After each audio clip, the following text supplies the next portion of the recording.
During an eclipse in 1957, a priest sneakily enters a church with a newborn baby who has a unique mark on his left chest. The priest lays the crying baby on the altar before he starts praying.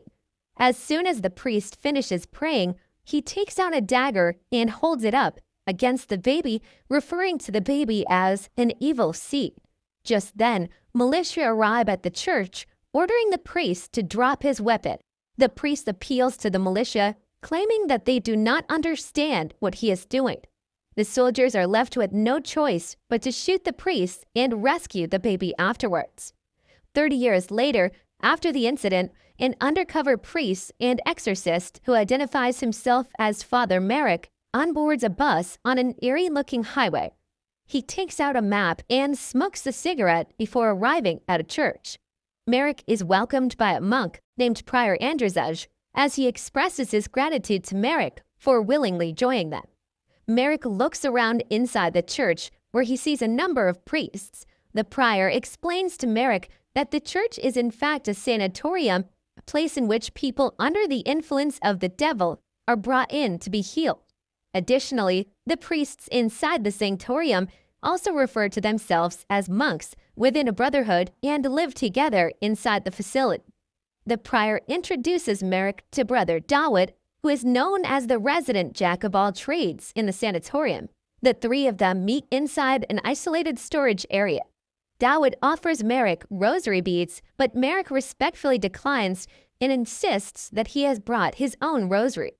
They orient Marek with the standard procedures at the sanatorium as Dawid proceeds with inspecting Marek's suitcase.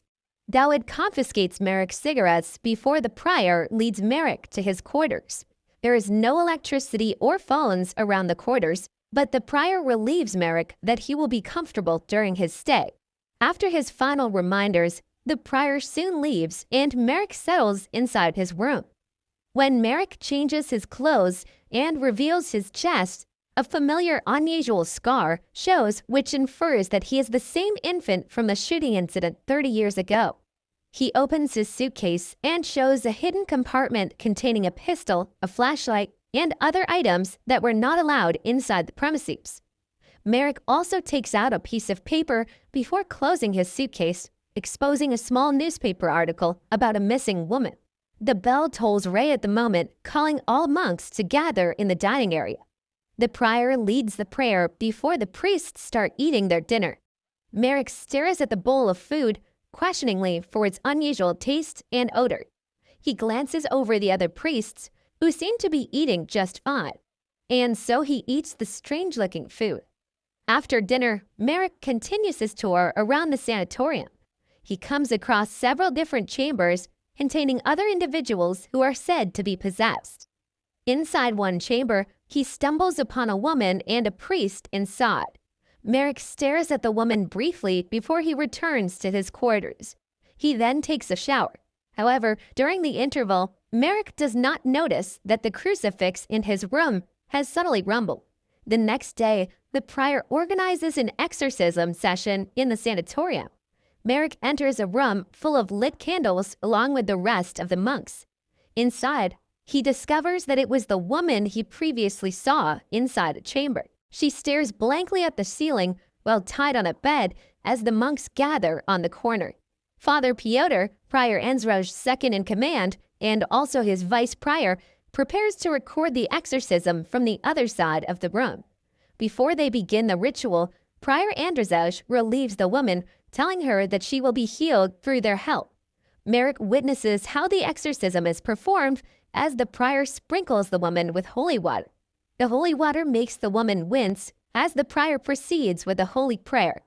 He continues the prayer in Latin, and the other monks follow his lead, while the woman slowly moves around the bed.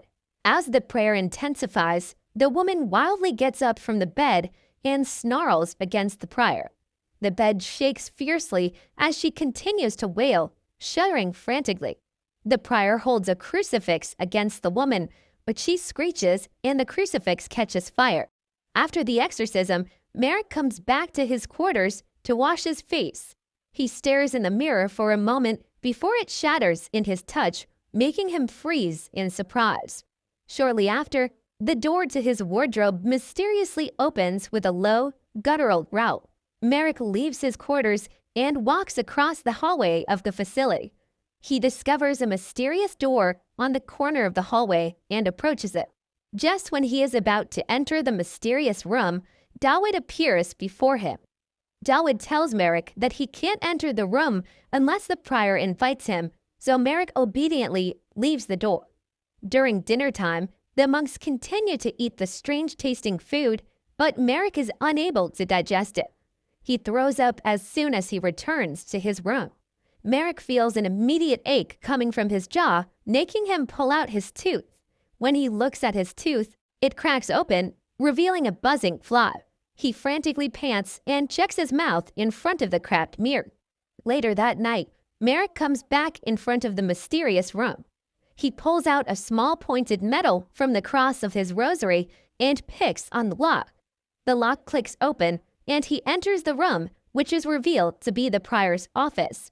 Marek quietly looks into the shelves until he stumbles upon a small hole in the painting. He touches the painting, and not long after, the wall clatters, displaying a hidden room behind the painting. Marek finds small storage containing a number of cassette tapes and a television.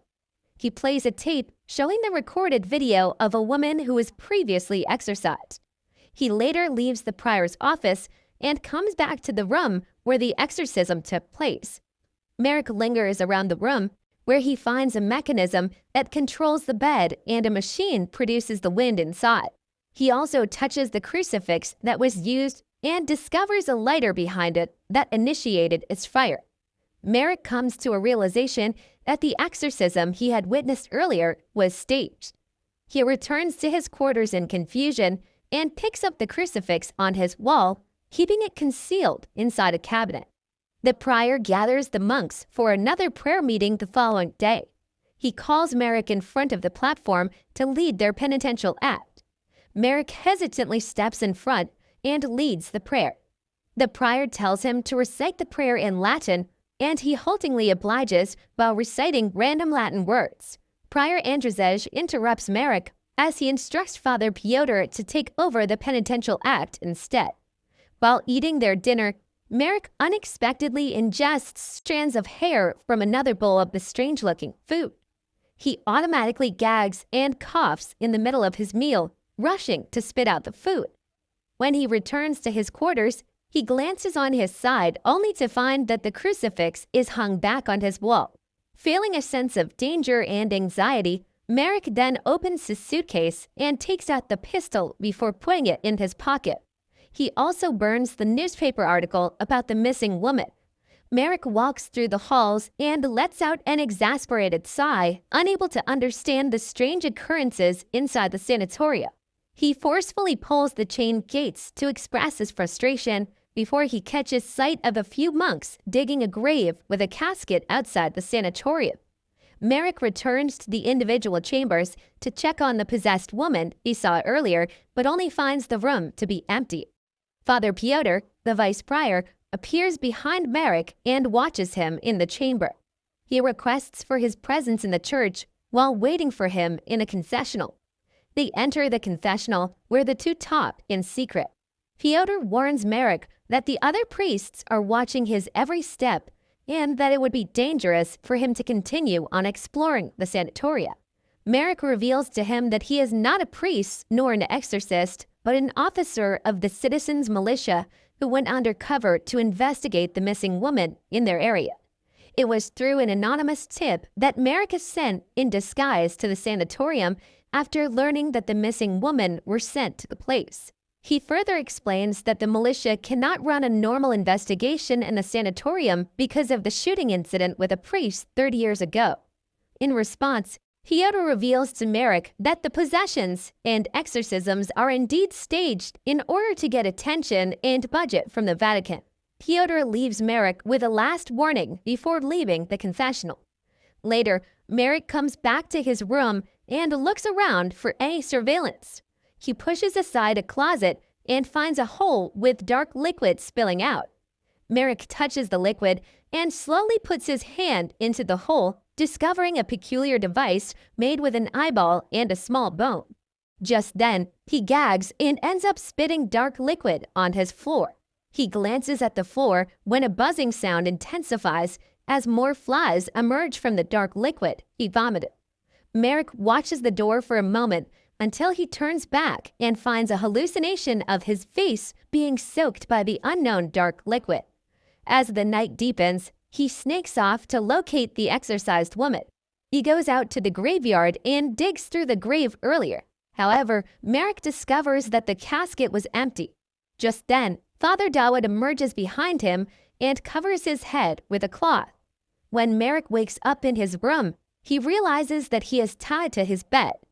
All his belongings, including his pistol, have been discovered by the monks. Dawid watches him while he struggles against the ropes before the prior enters the room with 4 portions of meat.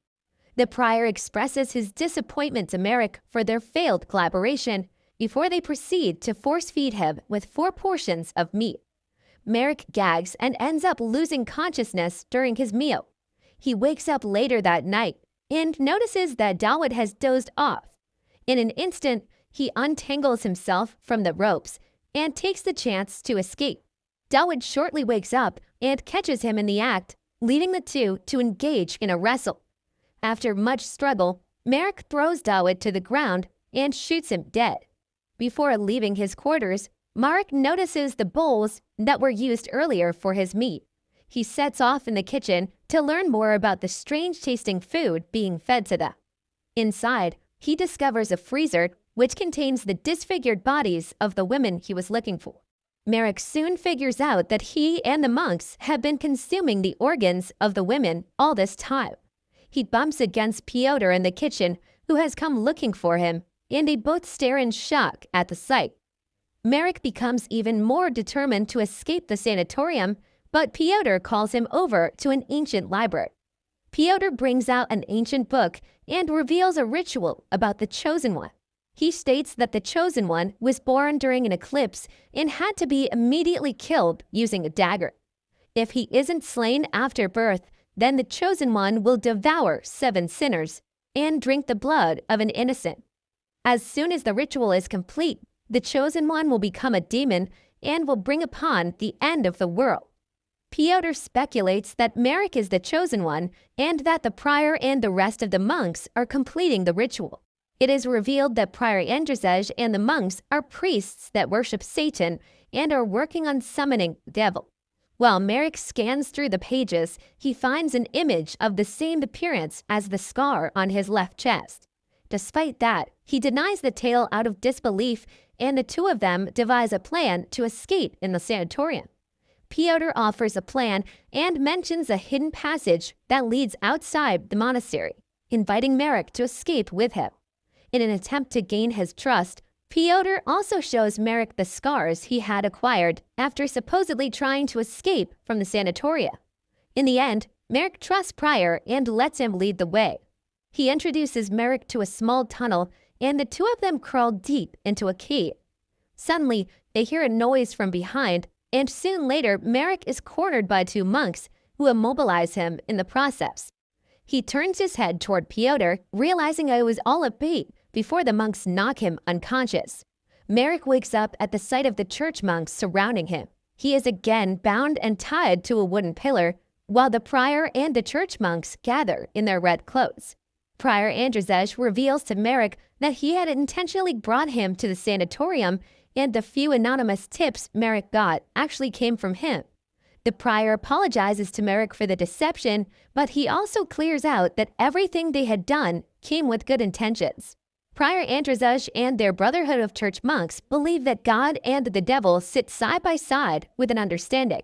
He further explains to Marek that it is not the devil but the humans who are evil, and that in turn they have deserved punishment for a long time.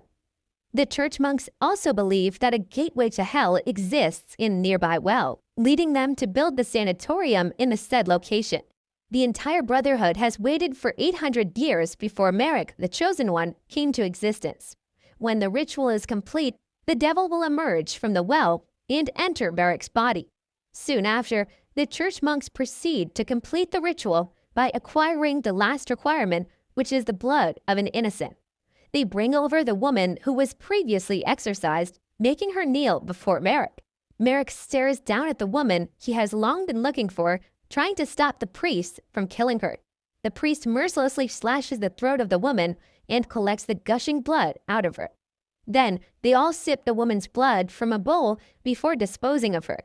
Ultimately, the prior reaches the bowl onto Marek's mouth and forces him to do the same while he whimpers.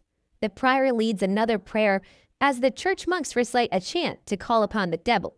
But after reciting their chants and completing the ritual, nothing happens. Marek cackles weakly while Prior Andrzej checks back to Piotr whether they have missed a step on the ritual. Piotr reviews the ancient book but fails to find any more instructions left to do. The two continue to speculate and recall how they did the ritual. When they come to a realization that the ritual has failed, Piotr becomes upset and subtly blames the prior. As a response to the rest of the church monks, Piotr admits there was a mistake on their part. He orders them to go back to their quarters and meet the next day like nothing happened. The members grow concerned with Marek, thinking that the militia will come looking for him soon. Piotr faces Marek and apologizes to him before he stabs him with a dagger. He stares at Marek until he loses consciousness before the church monks untie him. They then drag Marek towards the well and throw him inside. Later on, the prior drinks out his dissatisfaction at the failed ritual while smoking a cigarette. He goes through the night while drowning his frustration in liquor, failing to notice that the cross in his room has turned upside down. After some time, Piotr enters his room and finds him wasted. It looks as if he is helping the prior to settle on his bed. However, Piotr grabs on a pillow and pushes it against the prior's face, suffocating him. The prior chokes and lets out continuous muffled struggles, but Piotr holds the pillow firmly, killing him. By the following day, the church monks burn the disfigured bodies of the women when suddenly Piotr calls them to gather in Prior's room. He shows the church monks the dead body of the prior while pretending to mourn his passing. The responsibilities of the prior are now given to Piotr. Meanwhile, Marek turns out alive as he awakens at the bottom of the well. He slowly gets up and looks around the well surrounded with bones before his body starts to shake violently. Inside the sanatorium, Piotr and the church monks recite a prayer for the soul of Prior Andrzej. In the midst of the prayer service, Piotr shudders as he loses control of his senses. All of a sudden, he drops the ancient book as he is unable to talk any longer or move at his own will. The church monks stare at Piotr in confusion while he continuously gasps. He slowly rises into the air with his arms forced to be spread horizontally, mimicking the pose of the crucifix. Just then, Piotr screams in agony while his body dissipates into a massive group of buzzing flies. While the flies buzz, a demon known as the sabbatical goat emerges from behind the altar. It is later revealed that the entire ritual was not a failed attempt because they have successfully summoned the demon, and the demon was able to enter the sanatorium. The faceless demon goat looks at the church monks and shrieks loudly, shocking them. They attempt to run out of the sanatorium, but the demon stuns them in place. The church monks all freeze there, while the statue of Jesus on the altar slowly turns toward the demon. It looks back at the statue of Jesus and imitates the pose of the crucifix. At the same time, the church monks levitate on their spots and are forced to stand upside down, following an inverted cross. Soon, every human being inside the sanatorium takes after the inverted cross. Outside the sanatorium, the dead flowers and trees slowly come alive. This implies that the dead would be brought back to life while the living would immediately come to die. In the end, the demon continues to empower its presence inside the sanatorium. Within a few minutes, the ceiling of the sanatorium breaks in half. The sky cracks open and is followed by a rumbling thunder, signifying how evil has returned into the earth with the new world order.